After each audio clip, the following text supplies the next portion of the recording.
Sarah thought she knew her mother. Then a single text message shattered everything. One threat, one hidden past, and a biker club that would uncover secrets her mom spent 13 years burying. Some truths don't stay hidden forever, and some lies are meant to protect the people you love most. Sarah Dunn had mastered the art of waiting in cars. 13 years old, phone dead, homework forgotten at home. She sat in the passenger seat of her mom's Honda, watching bikers move in and out of the last chain garage like they were choreographed. Her mother had been inside for a few minutes, helping unload donated canned goods for the club's food program. Sarah didn't mind. The garage smelled like motor oil and coffee, and the people there treated her like she belonged. She reached for her mom's phone on the center console. Elise always left it unlocked when she was just running in somewhere. Sarah opened a game, then got bored, switched to photos, scrolled through pictures of herself at last week's school assembly. A blurry sunset, 3 identical shots of their cat. Then the screen buzzed. A text message. No name, just a number. Tell her the truth or I will. $5,000. 48 hours. Sarah's thumb hovered over the screen. Her chest tightened. She read it again. This wasn't spam. It wasn't a wrong number. Whoever sent this knew her mother, knew something about her, and they were threatening her. Sarah's hands went cold. She looked up toward the garage. Through the open bay door, she could see her mom laughing with Shelley, one of the club members who ran outreach programs for teenagers. Elise looked relaxed, normal, like everything was fine, but it wasn't. Sarah screenshot the message, then deleted the notification so her mom wouldn't know she'd seen it. She sat there, staring at the phone, her mind racing. What truth? What did her mother need to tell her? And why would someone threaten to expose it? When Elise finally returned to the car, she was smiling. Sorry, honey. Shelley wanted to talk about next month's donation drive. Sarah handed her the phone without a word. Elise glanced at the screen. Her smile vanished. The color drained from her face. She stared at the message for 5 full seconds, then locked the phone and set it in her lap. Mom, it's nothing. Her voice was too calm, too controlled. That's not nothing. Elise started the car. Her hands were shaking. It's probably just a scam, Sarah. People send these all the time. It mentioned me. Elise's jaw tightened. It didn't say your name. It said her. Who else would it be? Her mother didn't answer. She just drove. That night, Sarah couldn't sleep. She lay in bed, replaying every vague answer her mom had ever given. Why they never visited family. Why they moved 3 times before Sarah turned 6. Why her mother flinched whenever someone asked about Sarah's father. She'd built a story in her head. Dad walked out, end of discussion. Now that story had cracks in it. The next morning, Sarah waited until her mom left for work, then rode her bike to the last chain garage. Hurley was in the back, hunched over a laptop surrounded by cables and disassembled electronics. He looked up when she walked in, grease smudged across his forearm. Your mom's not here. I know. Sarah pulled out her phone and showed him the screenshot. I need your help.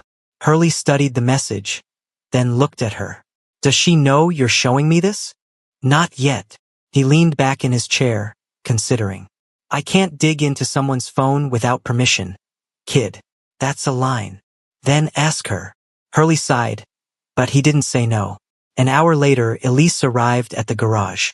Her face was pale, her eyes red. She'd been crying. When she saw Sarah sitting next to Hurley, she stopped in the doorway. I'm sorry, Sarah said, but I need to know what's happening. Elise looked at Hurley. Can you trace it? I can try. She handed him the phone. Hurley's fingers moved across the keyboard like he was defusing a bomb. Careful, deliberate, professional. Sarah watched him pull up encrypted folders, dig through backup files, trace IP addresses she didn't understand. Then he stopped. Elise, how long has this been going on? Her mother didn't answer. Hurley turned the laptop around. On the screen, a string of messages from the same number, going back 14 months. Threats, demands, warnings, and beneath them, folders Sarah had never seen before. Scanned documents, legal filings, photos of people she didn't recognize. Hurley opened one file, Witness Protection Relocation Agreement. Sarah felt the room tilt.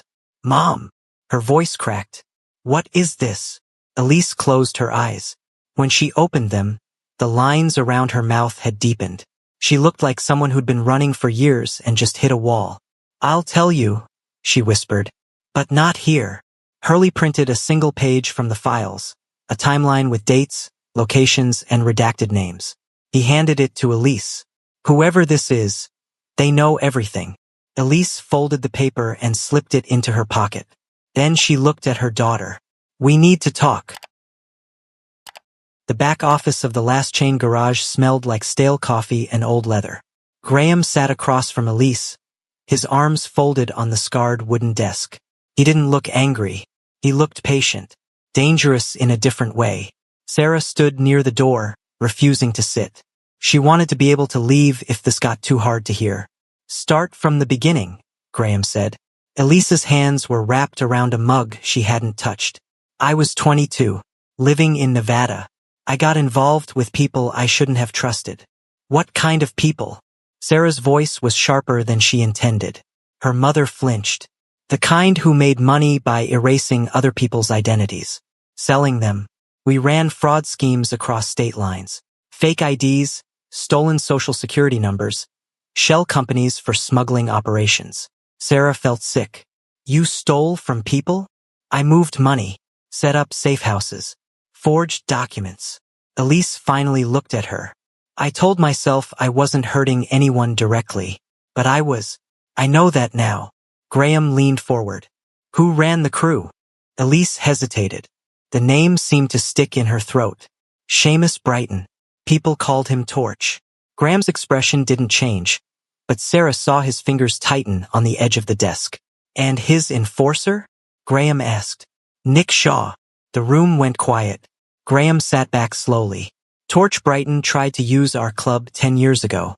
Wanted us to run packages across state lines, use our routes as cover. I told him no. He didn't like that. He paused. We made sure he understood the answer wasn't going to change. He moved on, Elise said quietly. Found other clubs. Kept expanding. Nick handled anyone who became a problem. Sarah's stomach turned. What does that mean? It means he made people disappear, Graham said bluntly. Not always permanently, but enough to send a message. Elise's voice dropped. The operation started falling apart when one of the crew got sloppy. The feds were closing in. I saw what was coming. She looked at Sarah. I was pregnant. I didn't want you growing up in that world. So I made a deal. You turned on them. Sarah's voice was flat. I gave the feds everything. Documents. Locations. Names. They promised me protection if I testified. Elise's hands trembled. Torch found out before they could arrest him. He disappeared. But Nick wasn't fast enough. They got him. He went to prison for 8 years. The room narrowed. Her mother's voice reached her like sound through glass. Present but unreachable. And me? Elise's eyes filled. You were born 3 months after I entered the program. They gave us new names. New city. New lives. Her voice cracked. I thought I was keeping you safe. By lying to me for 13 years? By giving you a chance to be normal. Sarah turned toward the door, her vision blurring. She couldn't breathe in this room anymore. Sarah, wait. But she was already gone. Graham's voice stopped Elise from following. Let her go. She needs time. Elise buried her face in her hands. Graham waited, then spoke again. Nick got out 6 months ago. Parole. I know. And Torch. No one's seen him since he ran. Elise looked up. But Nick worked for him for years. If anyone knows where Torch is, it's him. Graham stood and walked to the window overlooking the lot. This isn't just about money. Nick's not squeezing you for cash. Then what does he want? Revenge. And the fastest way to hurt you. Graham turned back to face her. Is through her. Elise's breath caught. He knows you've built your whole life around protecting Sarah, Graham continued. He knows the one thing you can't survive is her hating you. So he's making sure she finds out the worst way possible. I had to tell her eventually. Yeah, but not like this. Not with him controlling when and how. Graham crossed his arms. You said Torch disappeared. But you never said who he was to you. Elise closed her eyes. She'd known this question was coming. He was smart, charming when he wanted to be. He made me feel like I mattered. Her voice went hollow. And then I realized he didn't care about anyone. Not really. He only kept people around as long as they were useful. That's not what I asked. Elisa's hands clenched into fists. He's Sarah's father. The confession landed between them, heavy and irreversible. Graham didn't react. He just nodded slowly, like a piece of a puzzle had finally clicked into place. Does she know? No. She's going to find out. You realize that. I know. Elisa's voice broke. I just wanted her to know me first, to trust me, before she knew where she came from. Graham walked back to the desk and sat down. You can't protect her from the truth anymore, Elise. It's already coming for her. The only question is whether you're the one who tells her, or whether Nick does. Elise looked toward the door Sarah had walked through. She already knew the answer. Outside, Sarah sat on the curb near Shelley's bike, her arms wrapped around her knees. She wasn't crying. She was too angry for that. Shelley walked over and sat beside her without asking. She didn't say anything, just sat there waiting. Finally, Sarah spoke. My whole life is fake. No, Shelley said. Your whole life is yours. What happened before doesn't rewrite that. She lied to me. She kept you breathing. Shelley's voice stayed level. There's a difference. Sarah wiped her eyes with the back of her hand. I don't even know who my father is. Shelley was quiet for a moment. Then she said, Do you want to? Sarah looked at her. Because if you do, Shelley continued, we'll help you find out. But you need to be ready for what you might learn. Sarah stared at the cracked pavement. I don't know if I am. Somewhere behind them, a wrench clanged against metal. Life kept moving, indifferent. Then take your time, but don't run from it forever. Sarah nodded. She didn't feel ready, but she knew Shelley was right. The truth was already here, and it wasn't going to wait. Sarah spent 3 nights on Shelley's couch. The first night blurred into the second. By the third, anger had burned through the shock, leaving something harder behind. Shelley made coffee each morning and left a notebook on the table. She never asked questions, just gave Sarah space to think. But on the 4th morning, Sarah opened the notebook and started writing. Questions, timelines, everything she remembered her mother ever saying about their past that now felt like a half-truth. When Shelley saw the list, she didn't tell Sarah to stop. She texted Louise. Louise arrived an hour later with a laptop bag and an expression that meant business. She'd been an investigative journalist for 15 years before she burned out and joined the club's outreach team. She knew how to find things people didn't want found. Your mom know you're doing this? Louise asked, setting up at Shelley's kitchen table.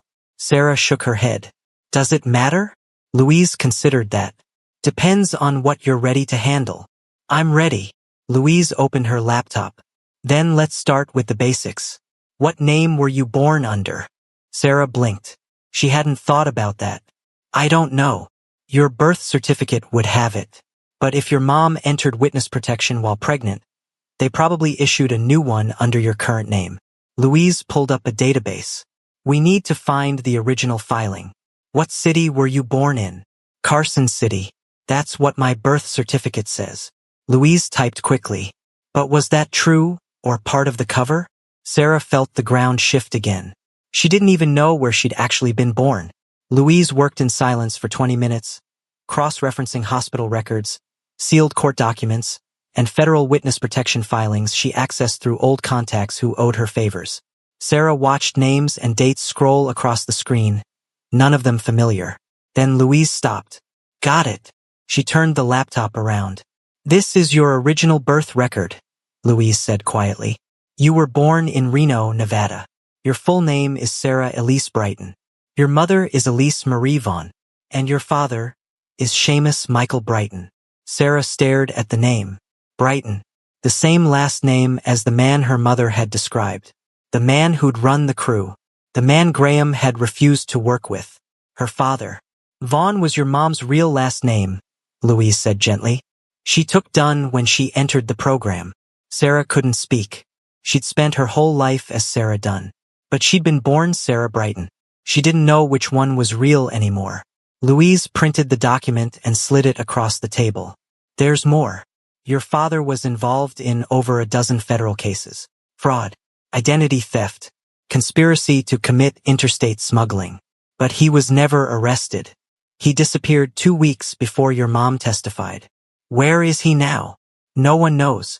The feds have been looking for 10 years. Louise pulled up another file. But Nick Shaw served 8 years and got out on parole 6 months ago. And 3 weeks after his release, your mom started getting messages. Sarah's hands curled into fists. So he waited until he got out. Then came after her. That's what it looks like. Shelley leaned against the counter, arms crossed. But why now? Why wait 6 months after getting out to start threatening her? Louise frowned. Good question. Back at the garage, Hurley had been tracking Nick's digital footprint. He'd found burner email accounts, VPN routes that bounced across 3 states, and GPS metadata from photos Nick had posted on a fake social media profile. When Sarah, Shelley, and Louise arrived, Hurley had everything mapped on a corkboard like a detective show. He's been careful, Hurley said, pointing to the timeline. But not perfect. He's been within 30 miles of this town at least 4 times in the past 2 months. Sarah stared at the map. He's been watching us. Watching your mom, Hurley corrected. But yeah. Shelley studied the message timeline Hurley had printed. Her eyes narrowed. Wait, look at this. She laid the messages out in order. The first one had been sent 8 months ago, right after Elise started volunteering at the club. The second came 2 weeks later. Then nothing for 3 months. Then the threats picked up again, escalating quickly over the past 6 weeks. What changed 6 weeks ago? Shelley asked. Sarah thought back. That's when my mom started talking to me more. About my dad. Not the truth, but... She stopped avoiding the topic completely. Louise leaned in. And the threats got worse. Every time your mom opened up even a little, Hurley added. The pressure increased. Shelley's expression shifted. He's not threatening her to stay quiet. He's threatening her because she's starting to tell you. Sarah's throat tightened. You think he wants me to know? I think he wants you to find out when it'll hurt most, Shelley said. When it'll rip you two apart. That's the real damage. Sarah sat down hard in one of the garage chairs. Everything clicked into place. The timing. The escalation. Nick wasn't after revenge on Elise directly. He was using Sarah as the weapon. So what do we do? Sarah asked. Louise closed her laptop. We stop letting him control the narrative. How? You already know the truth now. He can't use it against your mom anymore. Louise looked at Sarah directly. But you need to talk to her. Really talk. Because as long as there's distance between you two, he still has leverage. Sarah's chest tightened. She wasn't ready to forgive her mother. She didn't even know if she could. But she understood now that staying angry was exactly what Nick wanted. That night, Sarah came home. Elise was sitting at the kitchen table, staring at a cup of cold tea. When she saw Sarah in the doorway, she stood up so fast her chair almost fell over. I know who my father is, Sarah said. Elise went pale. I know what he did. I know why you ran. I know all of it. Sarah's voice cracked. And I'm still angry at you. But I'm not letting him win. Elise's eyes filled with tears. Sarah, we're ending this. Together. Sarah stepped forward. No more secrets. No more running. We're going to stop him. Elise reached for her daughter's hand. Sarah didn't pull away. Graham laid out the plan in the garage with the kind of calm precision that came from years of handling problems most people ran from. We're not going to hide, he said. We're going to draw him out. Elise sat beside Sarah, their chairs close enough that their shoulders touched. Neither moved away. Hurley pulled up one of Nick's burner email addresses on his screen. He's been using this one for the past 3 weeks. If we send a message from Elise's phone that looks like she's caving, he'll respond. What do we say? Sarah asked. Louise had already drafted it. She read from her phone. You win. I'll bring the money. But I meet you alone, and this ends. No more messages. No more threats. Elise's jaw tightened, but she nodded. He'll believe that. He thinks I'm desperate. Good, Graham said. Because desperate people make mistakes. And we're going to make sure he thinks you're making one. The message was sent at 9 p.m. Nick replied within 20 minutes. Tomorrow, 7 p.m. Old rail yard off Highway 52. Come alone or the deal's off. Hurley traced the reply. He's still using a VPN, but the response time suggests he's local. Probably within 10 miles. Then he's been close this whole time, Shelley said. Sarah felt her stomach twist. He'd been watching them. Waiting.